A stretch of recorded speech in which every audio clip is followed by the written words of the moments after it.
श्री स्वामी समर्थ। तुम्हा सगळ्यांच्या आपल्या स्वामी सूत्र चॅनलवर मनापासून स्वागत। स्वामी भक्त हो, आज पुन्हा एकदा तुमच्यासाठी नवीन व्हिडिओ घेऊन आले आहे। व्हिडिओच्या माध्यमातून नवीन माहिती आपण जाणून घेणार आहोत। आजच्या व्हिडिओमध्ये आपण अगदी छोट्या गोष्टी जाणून घेणार आहोत, पण तितक्याच त्या महत्त्वाच्या असतात। बऱ्याचदा त्याच गोष्टींमुळे आपल्या घरामध्ये सकारात्मकता किंवा नकारात्मकता नांदत असते। प्रत्येकाला वाटतं की घरातलं वातावरण हे सकारात्मकच राहायला हवं, पण आपल्याला देखील जाणून बुजून काही गोष्टींकडे आवर्जून लक्ष द्यायला हवं।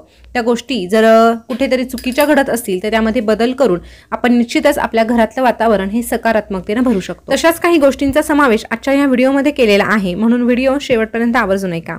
चला तर सुरुवात करूया। बघा, आपल्या घराचा जो मुख्य दरवाजा असतो म्हणजेच जे प्रवेशद्वार असतं, हा आपल्या घराचा चेहरा असतो। आपला जो मुख्य दरवाजा आहे तो जितका स्वच्छ आणि जितका टापटीप देखणा आणि सुंदर असतो, तितकीच आपल्या घराची पारख केली जाते। म्हणून सगळ्यात महत्त्वाची गोष्ट असेल तर आपला जो मुख्य दरवाजा आहे तोच आहे। म्हणून आपल्याला ह्या मुख्य दरवाजाच्या बाबतीत काही नियम पाळायचे आहे किंवा काही खास गोष्टी आवर्जून आपल्याला करायच्या आहे, किंवा जर काही चुकीच्या गोष्टी आतापर्यंत आपल्याकडून घडत असतील तर त्या आपल्याला टाळायच्या आहेत। तर त्या संबंधीचे जे काही नियम आहे ते सविस्तर आपण जाणून घेणार आहोत, त्यामुळे आवर्जून शेवटपर्यंत व्हिडिओ पहा। तर सगळ्यात पहिली आणि महत्त्वाची गोष्ट, मग अशी सांगितल्याप्रमाणे आपला मुख्य दरवाजा हा स्वच्छ टापटीप देखणा सुंदरच आपल्याला ठेवायचा आहे।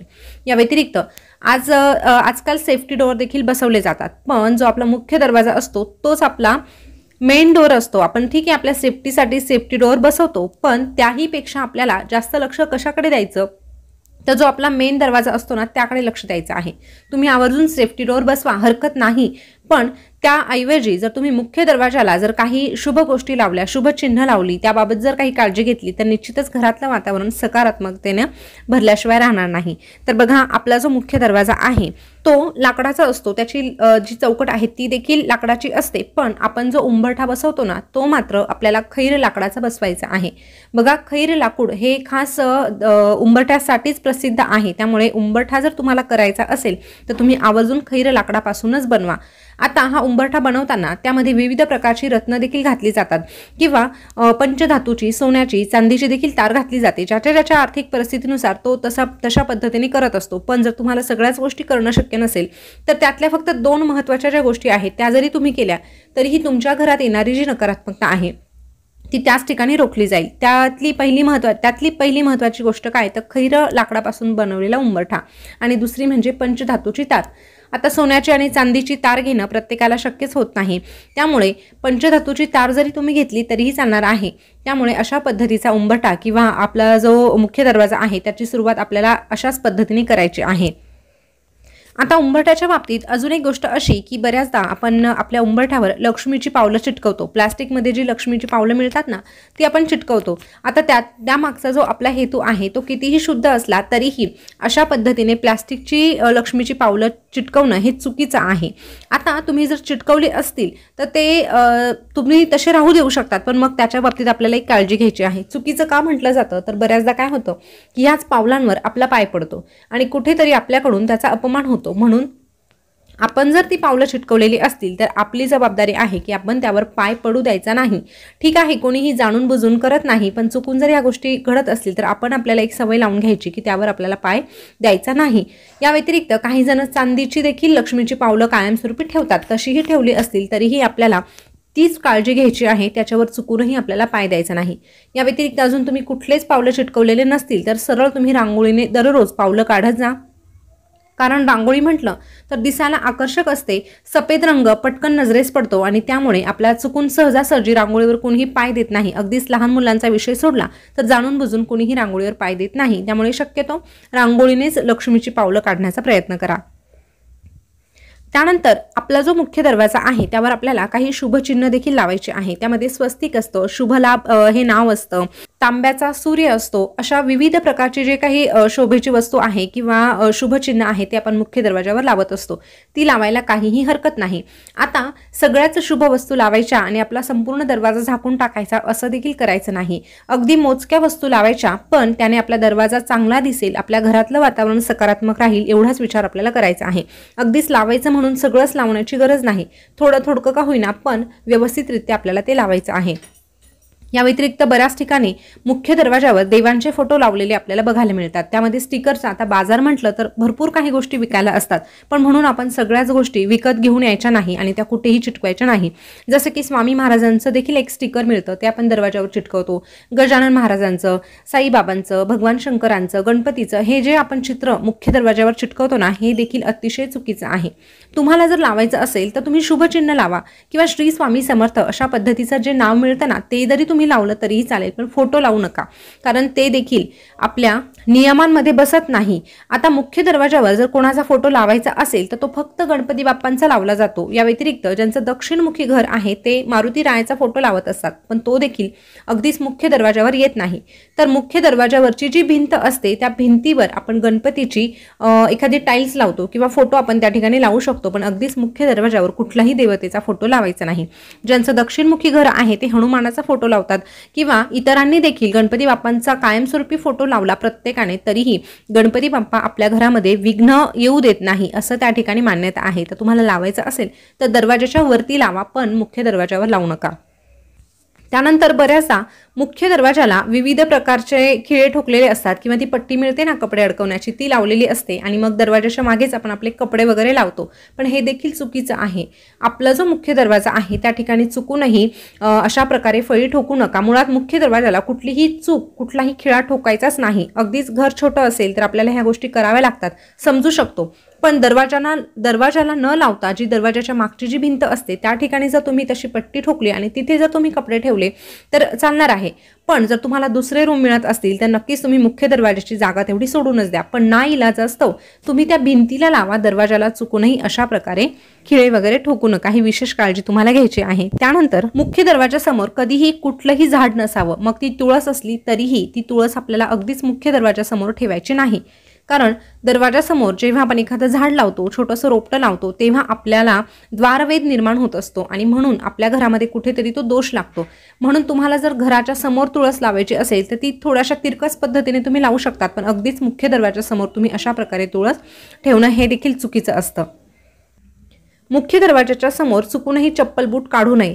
आता बाहेरून येणारी व्यक्ती दरवाजाच्या बाहेरच चप्पल काढते असं तुम्ही म्हणाल तर बरोबर आहे, ठीक आहे, आपण चप्पल दरवाजाच्या बाहेर काढतो, पण त्यासाठी आपल्याला एखादा स्टँड ठेवायचा आहे किंवा शू रॅक ठेवायची आहे आणि ती देखील अगदीच मुख्य दरवाजासमोर न ठेवता थोडीशी पुढे सरकवून आपल्याला ठेवायची आहे आणि आपण बाहेरून आल्यानंतर आपले जे काही चप्पल बूट आहे ते लगेचच आपल्या शू रॅकमध्ये ठेवून द्यायचे आहे, दरवाजा वगैरे लावून घ्यायचा आहे। अशा पद्धतीने जर आपण काळजी घेतली तर आपल्या घरामध्ये लक्ष्मी माता अगदी हसत खेळत येईल आणि कायमस्वरूपी आपल्या घरात वास्तव्य करेल। कारण मुख्य दरवाजासमोर जर अशा प्रकारे चप्पल वगैरे अस्ताव्यस्त पडलेल्या असतील तर ते कुठेतरी आपल्या डोळ्याला देखील चांगलं दिसत नाही आणि एखादी गोष्ट जेव्हा आपल्याला आवडत नाही तेव्हा ती देवतांना कशी आवडेल हा प्रश्न नक्कीच पडण्यासारखा आहे। तर दरवाजासमोर चुकूनही अशा प्रकारे चप्पल बूट ठेवू नका।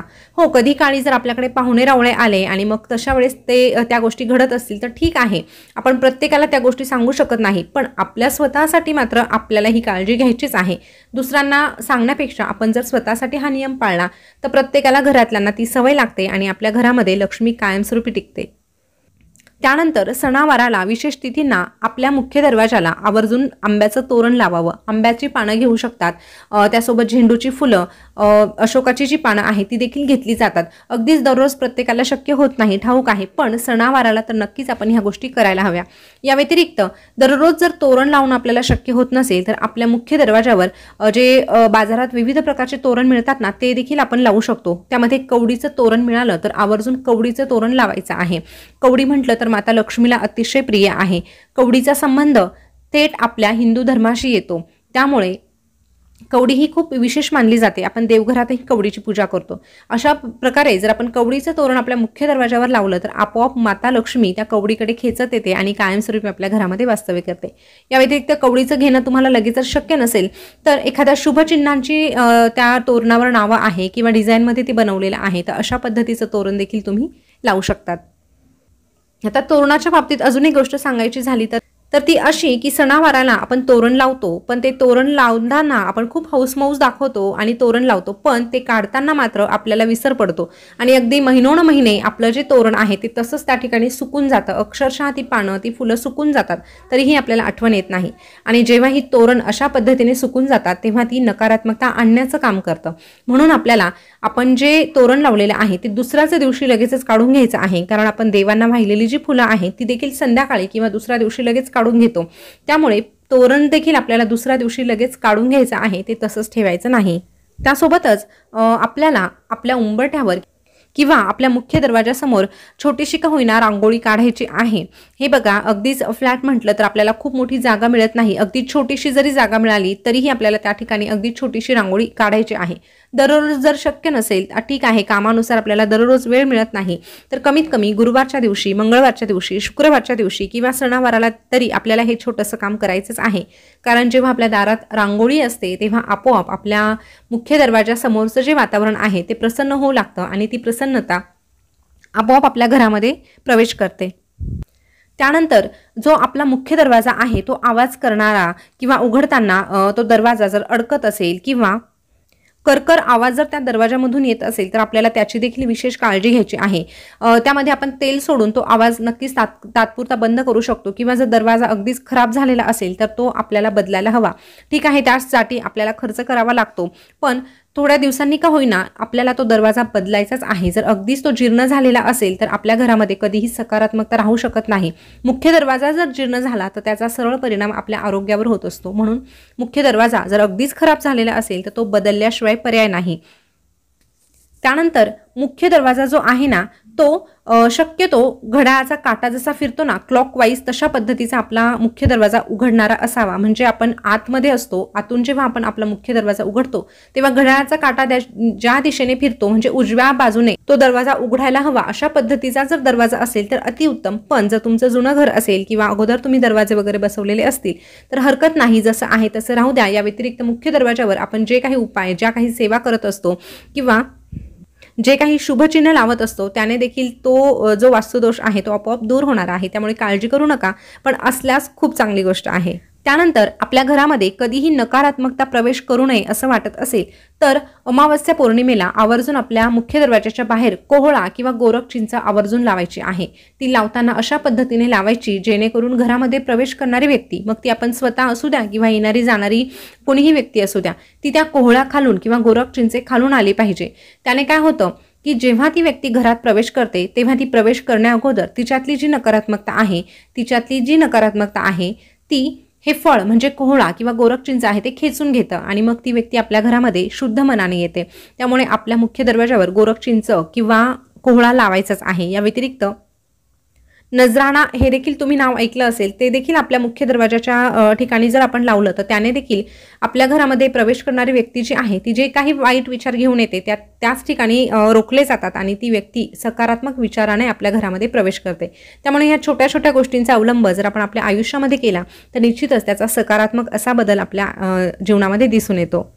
आपल्या मुख्य दरवाजावरून आपल्याला दररोज एक उदबत्ती ओवाळायची आहे आणि ओम नमो वास्तुदेवताय नमः असं दररोज म्हणायचं आहे. न चुकता जर आपण म्हटलं तर आपली जी वास्तुदेवता आहे ती देखील आपल्यावर प्रसन्न होते, आपल्याला भरभरून आशीर्वाद देते. कारण वास्तू तथास्तू म्हणत असते हे आपण ऐकलं आहे. त्यामुळे जर वास्तू जर तथास्तू म्हणत असेल तर आपण देखील तितकंच पॉझिटिव्ह राहायचं आहे. वास्तू कधी तथास्तू म्हणेल सांगता येत नाही. त्यामुळे आपल्या घरामध्ये आपले जे काही तोंडातून निघणारे वाक्य आहे ते सकारात्मकच असायला हवे. जरी आपण काळजी घेतली तरीही आपले आयुष्य बदलायला वेळ लागणार नाही. त्यानंतर सणावाराला किंवा शुक्रवारच्या दिवशी, गुरुवारच्या दिवशी आपल्या उंबरठ्यावर हळदीचं लेपन केल्यानंतर आवर्जून त्या ठिकाणी तुपाचा किंवा तेलाचा दिवा लावायचा आहे. दररोज जर करणं शक्य होत नसेल तर कमीत कमी आठवड्यातून 2 ते 3 वेळेस करायला काहीही अवघड नाही. तेवढं जरी आपण सकाळ संध्याकाळ केलं किंवा कुठल्याही एका वेळेला केलं तरीही आपल्या घरातलं वातावरण आनंदी राहण्यासाठी मदत मिळत असते. त्यासोबतच अमावस्या पौर्णिमेला आपल्या घराची दृष्ट देखील काढायची असते आणि ही दृष्ट मुख्य दरवाजावरूनच काढली जाते. त्यामुळे अमावस्या पौर्णिमा अगदीच प्रत्येक अमावस्या पौर्णिमेला करण्याची गरज नाही, पण 6 महिन्यातून एकदा का होईना आपल्या मुख्य दरवाजावरून उतारा करायचा आहे. तो नारळाचा असतो, दही भाताचा असतो. तो केल्याने आपल्याला एक प्रकारची शांतता लाभते, घरात जी काही नकारात्मकता आहे ती निघून जाण्यासाठी मदत मिळत असते। या व्यतिरिक्त दर अमावस्या पौर्णिमेला आपल्या उंबरठ्यावर 5 कापराच्या वड्या ह्या जाळायच्याच आहे। दररोजही करायला तसं सोपं आहे, पण दररोज करणं प्रत्येकाला शक्य होत नाही, त्यामुळे अमावस्या पौर्णिमेला आवर्जून हे करायलाच हवं। त्याने देखील घरातलं वातावरण चांगलं राहण्यासाठी मदत मिळत असते। त्यासोबतच कापरामध्ये बरेचसे आयुर्वेदिक गुणधर्म आहेत, त्याने देखील आपल्या आरोग्यावर चांगला परिणाम होत असतो। त्यामुळे कापूर जर आपल्या घरामध्ये प्रज्वलित केला तर त्याचा अशा पद्धतीने देखील आपल्याला फायदा होतो आणि धार्मिकदृष्ट्या विचार केला तर त्याने देखील आपल्या घराला त्याचा फायदाच होतो। म्हणून आवर्जून हे छोटंसं काम करून बघा। आपला मुख्य दरवाजा उघडताना कधीही त्याला पाय लावू नये। बऱ्याचदा आपल्या हातामध्ये काहीतरी सामान असतं, दरवाजा उघडायचा असतो आणि आपण त्याला सहज पाय लावतो। या गोष्टी आपण मुद्दाम करत नाही, पण अचानक आपल्या हातून होऊन जातात, पण एक प्रकारे आपण आपल्या मुख्य दरवाजाचा अपमान करतो। म्हणून कधीही चुकूनही पाय लावायचा नाही। या व्यतिरिक्त कितीही राग आला तरीही आपल्याला आपला दरवाजा आपटायचा नाही। मग तो मुख्य दरवाजाच नव्हे तर कुठलाच दरवाजा आपल्याला आपटायचा नाही, ही विशेष काळजी आपल्याला घ्यायची आहे। संध्याकाळच्या वेळेस किंवा सकाळच्या वेळेस 6:30 7:30च्या दरम्यान आपल्याला थोडा वेळ का होईना दरवाजा उघडा ठेवायचा आहे। अगदी 15 मिनिट जरी तुम्ही दरवाजा उघडा ठेवला तरीही चालणार आहे, पण त्या काळामध्ये लक्ष्मी घरात प्रवेश करत असते आणि म्हणून आपल्याला दरवाजा हा उघडाच ठेवायचा आहे। त्या काळामध्ये तुम्ही काही मंत्र स्तोत्र टीव्हीवर लावू शकतात, मोबाईलवर लावू शकतात किंवा तुम्हाला स्वतःला म्हणायचं असेल तर तुम्ही देखील म्हणू शकतात, पण त्या काळामध्ये आपल्याला मुख्य दरवाजा देखील उघडा ठेवायचा आहे आणि अशा पद्धतीने माता लक्ष्मीचं घरामध्ये स्वागत देखील करायचं आहे। तर स्वामी भक्त हो, मुख्य दरवाजाच्या बाबतीत ज्या काही गोष्टी सांगितल्या आहेत त्यापैकी तुम्हाला जेवढा पाळणं शक्य होणार आहे तेवढा आवर्जून पाळण्याचा प्रयत्न करा आणि अनुभव घ्या, कारण कुठलीही गोष्ट जेव्हा आपण सातत्याने करतो तेव्हाच त्याचे अनुभव आपल्याला प्राप्त होत असतात। म्हणून नक्कीच या गोष्टींचा अवलंब करून पहा। माहिती कशी वाटली हे देखील कमेंटमध्ये नक्की सांगा। याविषयी जर तुम्हाला काही शंका वाटत असेल तर ते कमेंट करून तुम्ही नक्कीच विचारू शकतात। चला तर मग पुन्हा भेटूया नवीन व्हिडिओ सोबत, नवीन माहिती घेऊन। चॅनलवर पहिल्यांदा आले असाल तर चॅनलला सबस्क्राईब करा। धन्यवाद।